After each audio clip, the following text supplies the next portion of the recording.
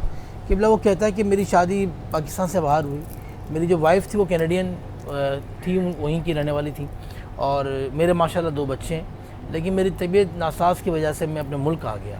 ٹھیک ہے، اب میں جانا چاہ رہا ہوں لیکن کوئی اسباب نہیں بن رہا جانے کے. کوئی وظیفہ بتائیں کہ وہ چلا جائے. ہاں، اس کے لیے بہت ہی آسان وظیفہ ہے ان کے لیے کہ 2 رکعت نماز صلاۃ الحاجت پڑھیں اور اس کے بعد حسبنا اللہ و نعم الوکیل 450 بار پڑھیں. رات سونے سے پہلے ہی عمل کرنا ہے سکون کے ساتھ. ہو سکے تو تنہائی اختیار کریں یا ایسے کمرے میں کہ جہاں آوازیں نہیں ہوتی ہوں.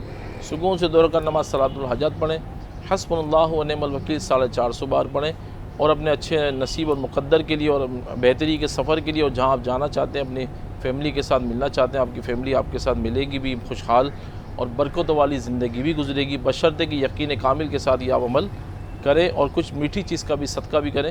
اللہ آپ کے لیے آسانیاں فرمائے. بہت خوبصورت. اچھا، ایک اور سوال شامل کرتا ہوں. جناب، یہ ہماری بہن ہے، ان کا یہ سوال ہے کہ میں حاملہ ہوں، ٹھیک ہے نا، لیکن میرے چاچا کا انتقال ہو گیا ہے، میں وہاں جانا چاہ رہی ہوں. تو ایسا کوئی وظیفہ بتائیں کہ جو معاملات جو ہوتے ہیں روحانی یا شیطانی جو معاملات ہوتے ہیں اس سے اللہ پاک میری حفاظت فرمائے. اور ایسا ہوتا ہے کہ قبلہ؟ بالکل شہزاد سعیدی صاحب، یہ بہت ہی ایک اہم مسئلہ ہے، ایک بہت اہم سوال ہے. ہمارے پاس اس طرح کے بڑے سوال آتے ہیں آستانے میں. اصل میں جس خاتون نے سوال کیا ہے نا، اس خاتون کی طبیعت اور کیفیت ہمیں نہیں پتہ. فقط سوال سے ہی جواب نہیں دیا جائے گا اس مسئلے کا.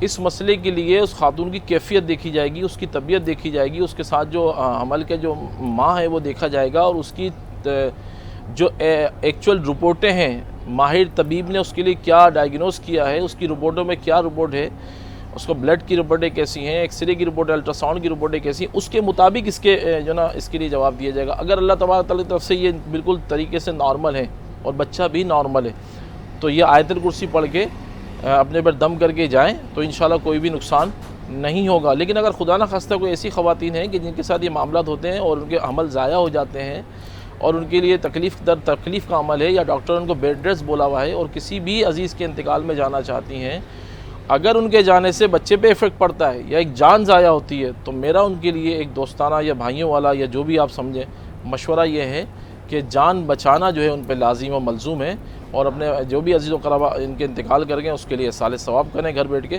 یہ زیادہ افضل ہے، نہ جائیں تو نہ جانے سے زیادہ افضل ہی ہے. لیکن اگر کہیں ایسا معاملہ ہوتا ہے کہ رشتہ داریاں قطع تعلق ہو جاتی ہیں، ایسا بھی ہوتا ہے معاملہ، تو اگر جانا بہت ہی زیادہ اشد ضروری ہو کہ جہاں رشتہ داریاں قطع تعلق ہونے کا ڈر ہو، تو پھر ایسی جگہ پہ جائیں کہ جہاں اصل میت کو نہ رکھا گیا ہو یا وہاں غسل نہ دیا گیا ہو. اچھا، تو بس اس جگہ سے تھوڑا سا اجتناب کریں جہاں پر غسل دے کے خوشبوئیں وغیرہ لگائی جاتی ہیں. اس جگہ پہ وہ خاتون جو حاملہ خاتون ہے، یا وہ خواتین جو کماری ہیں جن کی شادی ہونے والی ہے، یا وہ خواتین جن کے ساتھ اثرات کے یا جادو کے جنات کے معاملات ہوتے ہیں، بہتر یہی ہے کہ وہ اصلی اس جگہ پہ اصل جگہ پہ نہ جائے جہاں میت رکھی گئی ہے یا غسل دیا گیا ہے، یا جہاں سے اس راستے سے جہاں سے میت کو لے کے جایا جائے. یہ احتیاطی تدابیر ہیں کیونکہ ہمارے عقیدے اور اعمال کمزور ہے، اس لیے احتیاطی تدابیر کے تحت وہ ایسی جگہ پہ بیٹھیں جہاں ان کو کوئی افیکٹ نہ ہو، ان کے بچے پہ کوئی افیکٹ نہ ہو اور ان کی آنے والی زندگی میں کوئی مسائل پیدا نہ ہو. اللہ تعالیٰ اپنے حفاظت میں رکھے. آیت الکرسی کا ورد رکھے. خواتین خاص طور پہ ایسی جگہ جائیں تو آیت الکرسی ضرور پڑھا کریں. اچھا، ویسے بھی علامہ صاحب ہمیں کن چیزوں کا خیال کرنا چاہیے؟ اگر ہم گھر سے باہر نکلتے ہیں تو ظاہر ہے اس وقت تو ہم پوری رات باہر گھوم رہے ہوتے ہیں، ٹھیک ہے نا، ہمیں تو حکم دیا گیا ہے کہ رات کو سو جاؤ، ٹھیک ہے نا، لیکن ہم گھوم رہے ہوتے ہیں تو اپنی حفاظت کے لیے ہمیں کیا کرنا چاہیے؟ دیکھیں، مردوں کے حفاظت کے طریقے الگ ہیں، عورتوں کے حفاظت کے طریقے الگ ہیں. مردوں کے حفاظت کے طریقہ تو یہ ہے کہ جب اس کا تو کام ہی باہر ہوتا ہے، وہ تو باہر نکلے گا ہی روزی روزگار کے لیے، تک وہ تو حکم بھی اس کے لیے کہ روزی کے لیے باہر نکلو. رات کے وقت رات میں یا دن میں جب بھی اس کو موقع ملتا ہے کہ روزی کے لیے اکثر نکلتا ہے یا کسی میٹنگ کے لیے. ہاں، اگر وہ ایسی محبتوں میں کسی دوست کے ساتھ ملنے جانا جا رہا ہے تو مطلب عورت مرد کا تو ہے ہی باہر کا معاملہ زیادہ تر کما کہو تو وہ تو آیت الکرسی پڑھ کے جائے. عورت کی حفاظت کے لیے کیا ہے؟ عورت کے لیے حفاظت کے لیے سب سے مین چیز یہ ہے کہ اس کو وہ جو ہے نا شرعی پردہ کرنا چاہیے. شرعی پردہ کرنا، جی، سب سے بڑی حفاظت تو یہ ہے کہ جب خاتون شرعی پردہ کرے گی تو اللہ رب العالمین کے محبوب کریم علیہ السلام کے فرمان پر جب عمل کرے گی تو میرا رب چاہے گا تو فرشتوں کے ذریعے اس کی حفاظت فرما دے گا. اور پھر آیت الکرسی پڑھ کے نکلے، چاروں کل پڑھ کے اپنے پہ دم کر کے نکلے، اور کوشش یہ کرے کہ ایسی کوئی خوشبو، ایسا کوئی عطر، ایسا کوئی پرفیوم نہ لگائے کہ جس سے کوئی چیز اس کی طرف مائل ہو یا ٹک ٹک ہو، کیونکہ ہمارے پاس اس طرح کے علاج کے لیے لوگ آئے جن کے پاس جنات حاضر ہو گئے یا جنات ان کے پر چپٹ گئے، اور پوچھا گیا تو وہ یہ نہیں کہا اس کی خوشبو اچھی لگ گئی، اور اس کی اچھا، ہاں اس طرح سے جنات اس کے بال اچھے لگ گئے۔ عورت کی خوشبو اچھی لگتی ہے، مرد کی بھی جو خوشبو ہوتی ہے وہ بھی اچھی لگتی نہیں، مردوں پہ بھی جنات جو نا عاشق ہو جاتے ہیں، ایسا نہیں کہ مردوں پہ بھی، یہ صرف یہ نہیں کہ عورت ہی کے لیے مرد رکھے کہ بھئی عورتوں پہ آتے ہیں، مرد کو بھی اپنی جو نا حفاظت کرنا چاہیے، پاکی نہ، سب سے مین مسئلہ پاکی ناپاکی کا خیال کریں، پاکی ناپاکی۔ ہاں گھر سے جب بھی نکلیں پاک نکلیں، باوضو نکلیں، باغسل نکلیں، جب بھی کوئی شیاطین حملہ کرے گا کما حق کا آپ کی ناپاکی میں ہی حملہ ہوگا، ناپاکی میں ہم ہاں، تو اس سے بہتر یہی کہ آپ جو نا احتیاط کریں، گندی سندی جگہوں سے احتیاط کریں۔ اکثر جگہوں پہ گڈر نالے گزر رہے ہوتے ہیں، گڈر کا پانی ہوتا ہے، سیوریج کے نالیاں ہوتی ہیں، اور بس میں آپ کو کیا بتاؤں، جو حالات ملک کے آپ کو پتہ ہی پاکی ہے، ناپاکی احتیاط کا کیجیے، پاکی احتیاط ناپاکی کریں۔ کا خیال اور کیجیے۔ ہمارا سیگمنٹ قرآن دارالشفا سے ہمارے جناب مفتی عبدالکریم امجد صاحب کو اجازت دیں، اور زندگی نے وفا کی ان کے ساتھ، تو کل پھر ہمارے ساتھ ہوں گے انشاءاللہ۔ قبلہ، ایسا ہی نا جناب؟ بہت انشاءاللہ، ساری دعائیں محترم سامعین دیکھتے رہیں ہماری خصوصی نشریات رمضان المبارک کی عقیدت رمضان۔ ملتے ہیں وقفے کے بعد۔